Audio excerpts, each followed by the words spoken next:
staying in matters politics, the Wiper Democratic Movement has today held its National Executive Committee meeting. We're joined by our senior political reporter, Patrick Amimo, live from the party's headquarters in Lavington here in Nairobi. Patrick, is the NEC meeting over, and what has been on the agenda? Thank you, Ben. Indeed, the Wiper Party's NEC meeting is still on. It's a closed-door session. Just right behind me, where the members of the National Executive Committee are still meeting. And there are two agendas of this particular meeting. One is to receive a report of the disciplinary committee, which sought to expel 7 members of Wiper Party who are now titillating towards the Jubilee Alliance Party. And two, they are going to unveil the party's elections board.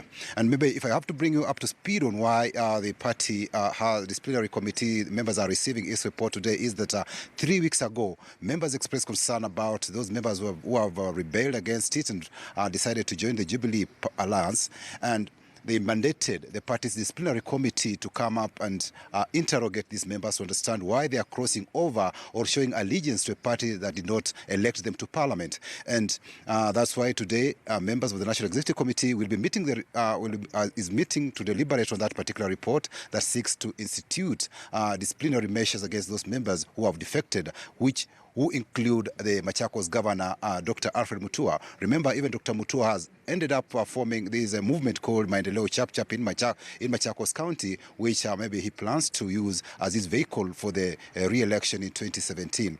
But members are moving very fast to ensure that they crack the whip so that the 7 MPs, including also members of the county assemblies who have shown maybe soft support towards the Jubilee party that President Uhuru Kenyatta and his deputy William Ruto intend to vie in the 2017 elections, expelled from the parties in order to instill party discipline. Remember, the Wiper leader, Kalonzo Musyoka, has not been having good time with some members of parliament in that particular region, led by Mwingi Central MP Joe Mutambu. We've also heard that the MP for Mwingi North, John Munuve, who have been really vocal and against against Kalonzo Musyoka's leadership of this Wiper Party movement. That's why they want to crack the whip. And this is what actually they are doing is just in line with also their colleague in the CORD coalition. Remember, this week, last week, we also had ODM crack the whip on party rebels, and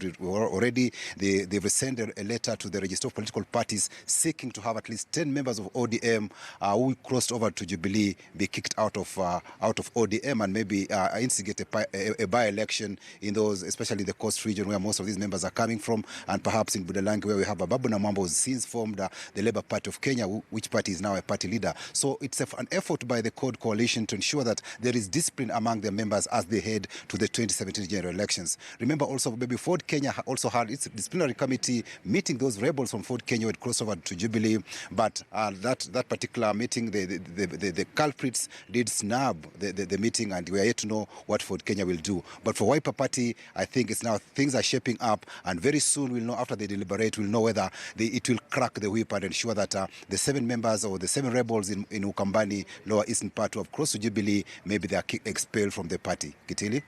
Patrick, the ODM, as you mentioned, have been very deliberate on their way forward, cracking the whip, as you call it. Are we likely to see Wiper do this after these deliberations? You know, deliberately kick those members out of the party? Yeah, indeed, it's a common feeling that you have to owe allegiance to a party that elected you to parliament. That's why they feel they should rein in those members who are showing to those tendencies to rebel. Because even the political parties act is very clear that you don't have, you should not support. You should not support a rival party or show allegiance to a party that is not one of the coalition partners. So by the action of these MPs maybe crossing from the CORD and supporting Jubilee, which is a rival coalition, I think that's why they have members have decided to have the disciplinary committee come up with measures, interview these guys, these particular members of parliament who are rebelling, to know really why they decided to cross over to the Jubilee party, which is a rival party. Okay, majority of them have said that they are crossing over to Jubilee to bring development closer to the people. But then they are members of parliament. They are getting CDF. So the government, also the national government, has a duty to ensure that development goes across the country, and it should not be discriminatory, because this is taxpayers' money. So these members, I think, when they appeared before the committee, the disciplinary committee, they had to explain maybe further, other than just saying that bringing development closer to people in Ukambani. Probably they had other issues that were driving them towards maybe moving closer to Jubilee. But that report, the disciplinary committee's report, we'll get more details from it as soon as the closed-door meeting is over. They'll tell us reasons why maybe they feel, if they arrive at a decision to expel the 7 members of parliament, including the governor from Machakos, if they arrive at that decision to expel them, then they'll tell us reasons why they decided that they must crack the whip and have these members maybe go to parties they feel that they are comfortable in. Thank you, Patrick. Patrick Amimo reporting live from the Wiper Party's headquarters in Lavington, Nairobi, where the party's national